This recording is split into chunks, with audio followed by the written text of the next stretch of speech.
Hello everyone, welcome back to my channel. So today in this video we are going to discuss your next topic. That is 1.2 topic international organizations, concepts and objectives. It means कि आज के इस video में हम समझेंगे कि international organisations क्या होती हैं, इनका क्या मीनिंग होता है, क्या कॉन्सेप्ट है इंटरनेशनल ऑर्गेनाइजेशंस का। देन हम डिस्कस करेंगे कि क्या ऑब्जेक्टिव्स होते हैं इंटरनेशनल ऑर्गेनाइजेशंस के। So let me start now with the meaning of international organisation. So meaning and concept की अगर हम बात करें, यहाँ पे जो इंटरनेशनल ऑर्गेनाइजेशंस हैं वो ऐसे इंस्टीट्यूशंस होते हैं जो कि फॉर्म किए जाते हैं मल्टीपल कंट्रीज़ के द्वारा थ्रू फॉर्मल एग्रीमेंट्स के थ्रू, ठीक है, जिनका एम क्या होता है कि कॉमन जो गोल्स हैं कुछ एरियाज़ में, जैसे कि पीस है, डेवलपमेंट है, सिक्योरिटी है, ट्रेड है, हेल्थ है, ह्यूमन राइट्स है, इन सभी कॉमन गोल्स को अचीव करना, ये जो है गोल होता है इन ऑर्गेनाइजेशंस का। तो यहाँ पे आपको जो है इंटरनेशनल ऑर्गेनाइजेशन के जो ऑब्जेक्टिव्स हैं उनका भी थोड़ा सा जो है आइडिया लग जाता है, ठीक है। तो ये जो ऑर्गेनाइजेशंस हैं वो एक ऐसा प्लेटफॉर्म प्रोवाइड करती हैं डायलॉग के लिए, कॉपरेशन के लिए एंड कलेक्टिव एक्शन के लिए अमंग मेंबर स्टेट्स, ठीक है। यहाँ पे कलेक्टिव वे में जो है कंट्रीज जो है आपस में वर्क करें, इस चीज़ को इंश्योर करती हैं ये organisations, right. They can be inter governmental, ये जो ऑर्गेनाइजेशंस हैं वो इंटर गवर्नमेंटल भी हो सकती हैं, जैसे कि यूएन है ना, यूनाइटेड नेशन, जो कि पूरा गवर्नमेंट वे में जो है वर्क करती है, ठीक है, इंटरनेशनल लॉ के बेसिस पे जो है फंक्शन करती है।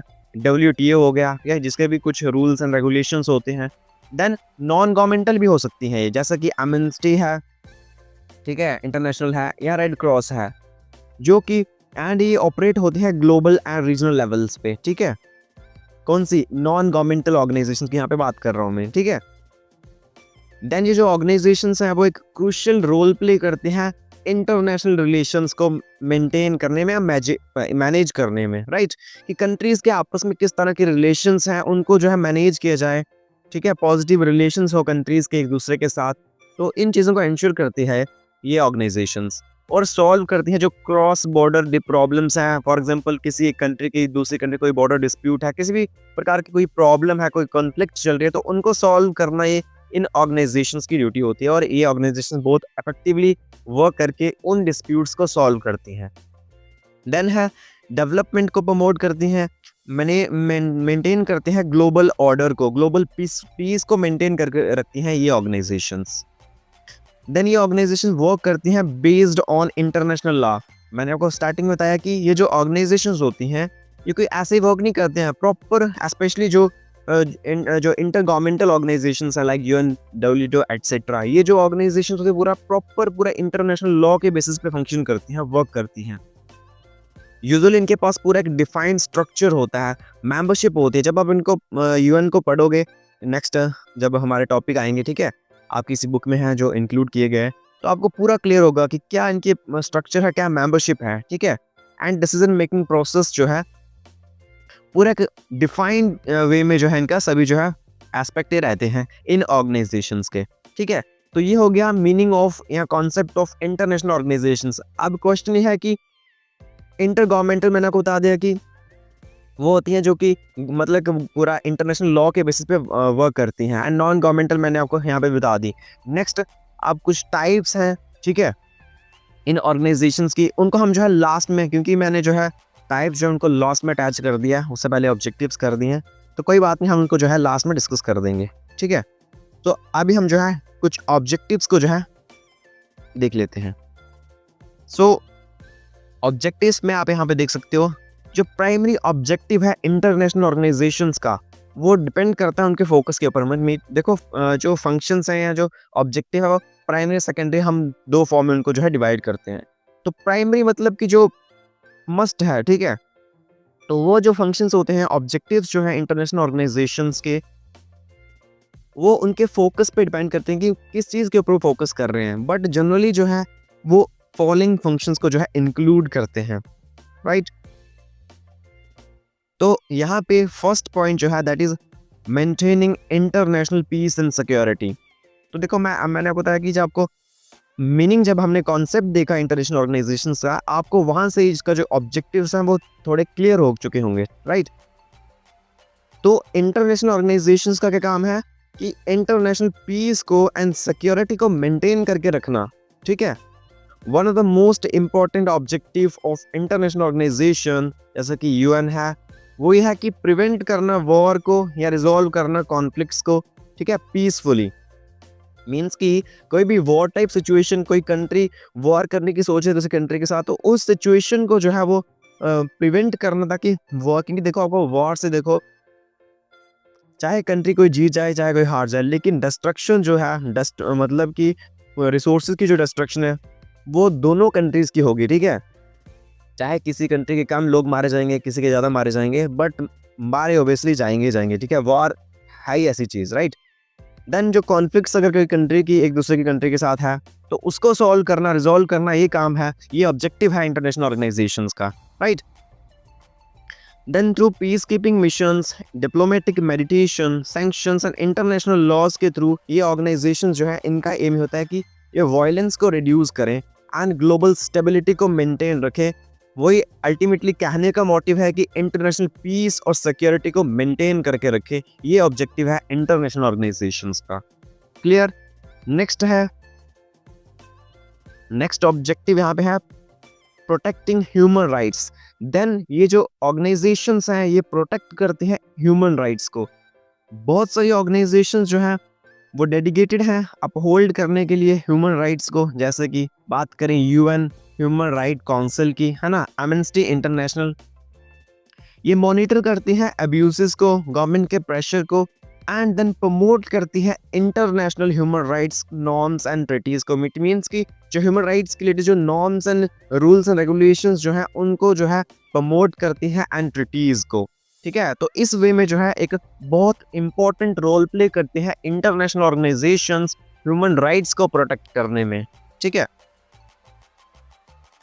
Then promoting economic development. So economic development में भी आल्सो एक सिग्निफिकेंट रोल प्ले करती हैं इंटरनेशनल ऑर्गेनाइजेशंस। तो international organisations like world bank जो है, आईएमएफ है, यूएनडीपी है, ठीक है, यूनाइटेड नेशन डेवलपमेंट प्रोग्राम, ये असिस्ट करते हैं डेवलपिंग कंट्रीज को थ्रू फाइनेंशियल एड के थ्रू, ठीक है, टेक्निकल सपोर्ट के थ्रू, पॉलिसी एडवाइस के थ्रू।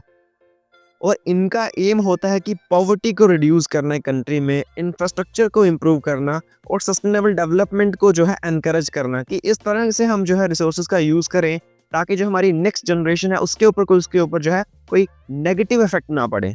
इस तरह से हम जो है रिसोर्सेज का यूज़ करें। तो इस वे में इकोनॉमिक डेवलपमेंट में अगर हम बात करें, जो इंटरनेशनल ऑर्गेनाइजेशन है वो आल्सो एक सिग्निफिकेंट रोल प्ले करती हैं, ठीक है। क्योंकि ये जो ऑर्गेनाइजेशंस है जैसे कि वर्ल्ड बैंक है, आईएमएफ है, ये आल्सो एक इम्पोर्टेंट वे में जो है फाइनेंशियल एड, टेक्निकल सपोर्ट जो है प्रोवाइड करती हैं, ठीक है, स्पेशली डेवलपिंग नेशंस को। तो इसके थ्रू क्या होता है कि जो डेवलपिंग नेशंस होते हैं वो एडवांस टेक्नोलॉजी का बेनिफिट ले पाती हैं, स्पेशली जो बहुत ज़्यादा अंडर डेवलप्ड एरियाज़ होंगे वो फाइनेंशियल एड के थ्रू जो अपने आप को थोड़ा सा डेवलप कर सकते हैं, अपने इंफ्रास्ट्रक्चर को इम्प्रूव कर सकते हैं, है ना। तो इस वे में बहुत इंपॉर्टेंट रोल प्ले करते हैं इंटरनेशनल ऑर्गेनाइजेशंस। देन है facilitating international trade and cooperation. तो कुछ बॉडीज की अगर हम यहाँ पे बात करें, जैसे कि वर्ल्ड ट्रेड ऑर्गेनाइजेशन जो है, ठीक है, एक इंटरनेशनल इंस्टीट्यूशन है, वो रेगुलेट करता है ग्लोबल ट्रेड को एस्टेब्लिश करके कुछ रूल्स को एंड डिस्प्यूट्स को रिजॉल्व करके बाय एग्रीमेंट्स है, नेगोशिएशन, ठीक है, बातचीत करके, एंड प्रमोट करता है फ्री ट्रेड को। देखो डब्ल्यूटीओ जो है वो फ्री ट्रेड को प्रमोट करता है, एक ऐसी बॉडी है। एंड ये चीज़ जो है वो इंश्योर करती है कि जो यहाँ पे जो है फेयर कंपटीशन है मार्केट में और बेनिफिट्स हों, सभी कंट्रीज़ को जो है बेनिफिट्स मिलें, ठीक है।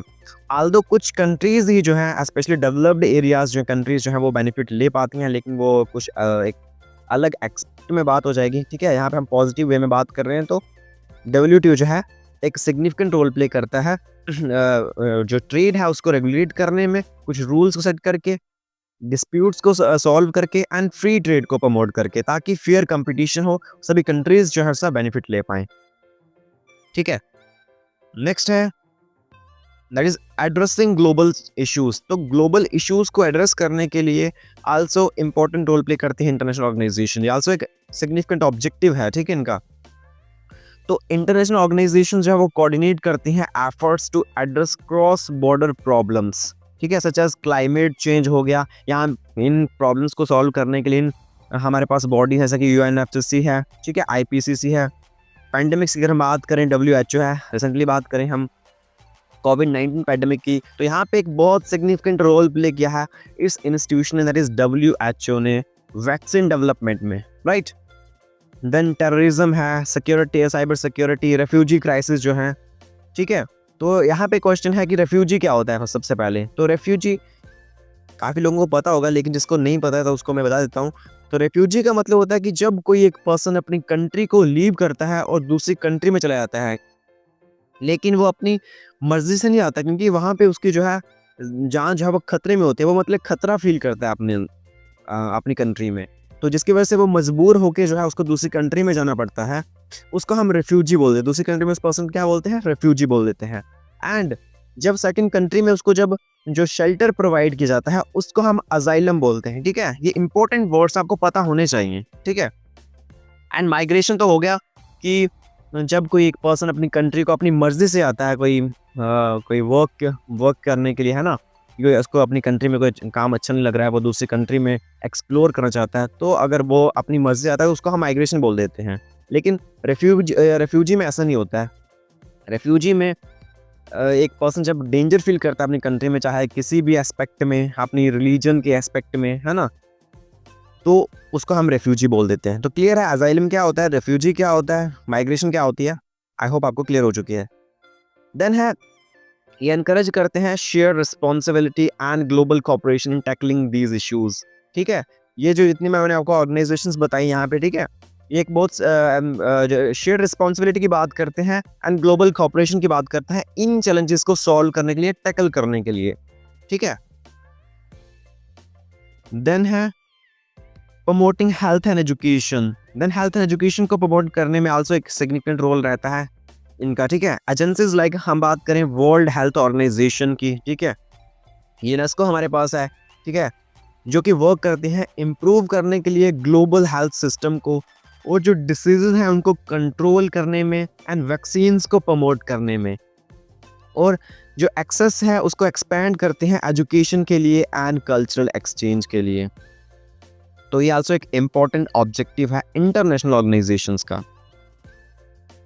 नेक्स्ट है प्रोवाइडिंग ह्यूमैनिटेरियन असिस्टेंस। तो यहाँ पे ह्यूमैनिटेरियन असिस्टेंस प्रोवाइड करना ये आल्सो एक सिग्निफिकेंट ऑब्जेक्टिव है इंटरनेशनल ऑर्गेनाइजेशंस का। देखो, कॉन्फ्लिक्ट्स के टाइम में या डिजास्टर्स के टाइम में या इमरजेंसी के टाइम में जो ऑर्गेनाइजेशंस हैं, जैसे कि रेड क्रॉस हो गया, UNHCR हो गया, ठीक है, जो कि रेफ्यूजीज के लिए एक कमीशन है, वो फूड प्रोवाइड करती हैं, शेल्टर प्रोवाइड करती हैं, मेडिकल केयर प्रोवाइड करती हैं, और प्रोटेक्शन ऑलमोस्ट प्रोवाइड करते हैं अफेक्टेड पॉपुलेशंस को, जो कि कॉन्फ्लिक्ट्स के टाइम जो है अफेक्ट हो चुकी हैं डिजास्टर्स में या इमरजेंसीज में। उनको जो है ये जो ऑर्गेनाइजेशंस हैं वो प्रॉपर एक पूरा अरेंजमेंट जो है प्रोवाइड करती हैं in the form of food, shelter, medical care, protection etcetera, ठीक है। और इनका जो क्विक रिस्पॉन्स है इन ऑर्गेनाइजेशंस का, वो बहुत सारी जिंदगी को बचाता है ना।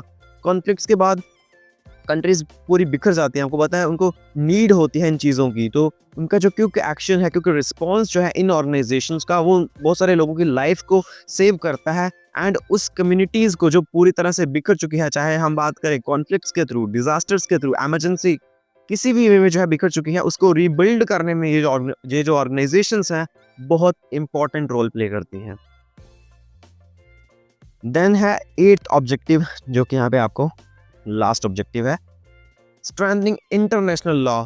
तो इंटरनेशनल जो लॉज हैं उनको स्ट्रेंथन करने में आल्सो इंपॉर्टेंट रोल रहता है इन इंटरनेशनल ऑर्गेनाइजेशंस का, ठीक है। बात करें कुछ ऑर्गेनाइजेशंस की, जैसे कि इंटरनेशनल कोर्ट ऑफ जस्टिस है, ठीक है, इंटरनेशनल क्रिमिनल कोर्ट है। ये इंश्योर करते हैं कि जो इंटरनेशनल लॉ है वो अपहाइल्ड है, इट मीन्स कि उसको जो है पॉजिटिव वे में जो है अपहोल्ड किया जा रहा है। देन ये रिजॉल्व करती हैं लीगल डिस्प्यूट्स को बिटवीन स्टेट्स में, एंड प्रोसिक्यूट करती हैं क्राइम्स को, जैसे कि जिनोसाइड एंड वॉर क्राइम्स हो गए, ठीक है। तो यहाँ पे अब क्वेश्चन ये है कि जिनोसाइड क्राइम क्या होता है। तो जिनोसाइड क्राइम वो होता है, मतलब कि एक ऐसी अटेम्प्ट करना किसी रीजनल, नेशनल या एथनिक ग्रुप को डिस्ट्रॉय करने के लिए, तो उसको हम जिनोसाइड क्राइम मान देते हैं, ठीक है। और देखो इंटरनेशनल लॉ के अंडर ये सिर्फ एक क्राइम नहीं, एक बहुत बड़ा क्राइम इसको माना जाता है, ठीक है। देन है वॉर क्राइम्स, तो ये तो आपको पता ही है, ठीक है। सो अब जो है हम जो है टाइप्स देख लेते हैं इसकी। जो मैंने को स्टार्टिंग में बताया था कि मैंने जो टाइप्स है उनको लास्ट में अटैच किया हुआ है। तो यहाँ पे टाइप्स आप जो है देख सकते हो कि जो इंटरनेशनल ऑर्गेनाइजेशन, आईओ का मतलब है इंटरनेशनल ऑर्गेनाइजेशंस, तो इनको हमने ब्रॉडली डिवाइड किया हुआ है इनटू इंटर गवर्नमेंटल। देखो जब आप इस क्वेश्चन को अपनी नोटबुक या नोट्स बनाओगे तो सबसे पहले आप मीनिंग लिखेंगे, कॉन्सेप्ट एंड मीनिंग लिखेंगे, देन आप टाइप्स लिखेंगे, ठीक है, देन आप ऑब्जेक्टिव्स लिखेंगे, ठीक है, क्योंकि यहाँ पे मेरे से थोड़ा सा आगे पीछे हो गया, लेकिन आप ऐसा नहीं करेंगे, राइट। सो इंटर गवर्नमेंटल ऑर्गेनाइजेशंस क्या होती हैं, जो कि ट्रीटीज के थ्रू फॉर्म होती हैं सॉवरेन स्टेट्स के बीच में, जो कि स्टेट्स होती हैं उनके आपस में जब उनके ट्रीटीज होते हैं, एग्रीमेंट्स होते हैं, उनके थ्रू जो ऑर्गेनाइजेशंस फॉर्म की जाती है सबकी सहमति के थ्रू, एग्रीमेंट्स के थ्रू, उनको हम इंटर गवर्नमेंटल ऑर्गेनाइजेशंस बोलते हैं। जैसे कि यहाँ पे देख सकते हो यूएन है, डब्ल्यूटीओ है, आईएमएफ है, सार्क है, ठीक है। देन सेकंड है इंटरनेशनल नॉन गवर्नमेंटल ऑर्गेनाइजेशंस। तो इन नॉन गवर्नमेंटल ऑर्गेनाइजेशन वो होगी जो इंडिपेंडेंटली ऑपरेट होती हैं, ठीक है, एंड जो कि फोकस करते हैं humanitarian, environmental and human rights के ऊपर स्पेशली इनका फोकस रहता है, ठीक है, कि जो ह्यूमन राइट्स है उनको वायलेट ना किया जाए। एग्जांपल्स के तौर पे आप देख सकते हो एमनेस्टी इंटरनेशनल, ग्रीन पीस है, मेडिसिन सेंस फ्रंटियर्स है, ठीक है। तो ये जो सारी जो है नॉन गवर्नमेंटल ऑर्गेनाइजेशंस हैं, ठीक है। देन थर्ड हमारे पास टाइप है रीजनल ऑर्गेनाइजेशंस। तो आपको देखो रीजनल ऑर्गेनाइजेशन, आपको नाम से पता चल रहा है कि जो सिर्फ एक रीजन तक ही जो है, स्पेसिफिक रीजन तक ही सीमित होंगी, ठीक है। इट मीन्स कि ये जो ऑर्गेनाइजेशंस हैं वो फोकस करते हैं स्पेसिफिक ज्योग्राफिकल रीजन्स पे, ठीक है। एग्जांपल्स पे आप यहाँ पे देख सकते हो जैसे कि यूरोपियन यूनियन है, ठीक है, आसियन यूनियन है, आसियान है, ये जो है सारी जो है रीजनल ऑर्गेनाइजेशंस हैं, ये एक ज्योग्राफिकल रीजन पर फोकस करती हैं सिर्फ, ठीक है। So now let's come on conclusion. तो कंक्लूजन में आप यहाँ पे देख सकते हो, इन कंक्लूजन इंटरनेशनल ऑर्गेनाइजेशन जो है वो वाइटल पिलर्स हैं टुडेज ग्लोबल वर्ल्ड। देखो आज के वर्ल्ड में बहुत इंपॉर्टेंट रोल प्ले करती हैं ये इंटरनेशनल ऑर्गेनाइजेशन पूरे वर्ल्ड ऑर्डर को मेंटेन करने के लिए। दैट्स वाई हम इनको एक बहुत वाइटल पिलर्स बोल रहे हैं आज के ग्लोबल ऑर्डर का, क्योंकि हेल्प करती हैं नेशंस की कोलैबोरेट करना ऑन कॉमन गोल्स के ऊपर, मेंटेन करना है पीस को, जस्टिस को प्रमोट करने के लिए, एंड सपोर्ट करते हैं डेवलपमेंट को अक्रॉस द वर्ल्ड, ताकि हर एक एस्पेक्ट जो है, हर एक कंट्री जो है वो डेवलप हो। As global challenges grow more complex. देखो लेकिन इसी के साथ कुछ चैलेंजेस भी जो है फेस करने पड़ते हैं, ठीक है। कुछ चैलेंजेस जो है वो ग्रो हो रहे हैं, लेकिन जो रोल है इन ऑर्गेनाइजेशंस का इंक्रीजिंगली इम्पोर्टेंट है कॉपरेशन को इंश्योर करने के लिए, कलेक्टिव सिक्योरिटी को इंश्योर करने के लिए, एंड सस्टेनेबल प्रोग्रेस के लिए। इन ऑर्गेनाइजेशन का जो एफर्ट्स हैं वो बहुत इम्पोर्टेंट हैं, एंड ये जो ऑर्गेनाइजेशन आल्सो रोल प्ले करती है, बहुत इंपॉर्टेंट रोल प्ले करती है इन सभी जो एस्पेक्ट्स हैं मेंटेन करने में, एंड जो चैलेंजेस हैं उनको जो है सॉल्व करने के लिए। सो गाइज ये था आज का वीडियो इस टॉपिक के ऊपर, that is international organisation concept and objectives. I hope आपको इस कंटेंट से जो है हेल्प मिली होगी। तो अगर आपको वीडियो हेल्पफुल लगा होगा तो वीडियो को लाइक करना और चैनल को सब्सक्राइब करना, और नेक्स्ट आपको इस तरह से वीडियोस जो हैं प्रोवाइड कर दी जाएंगी। Thank you, thanks for watching.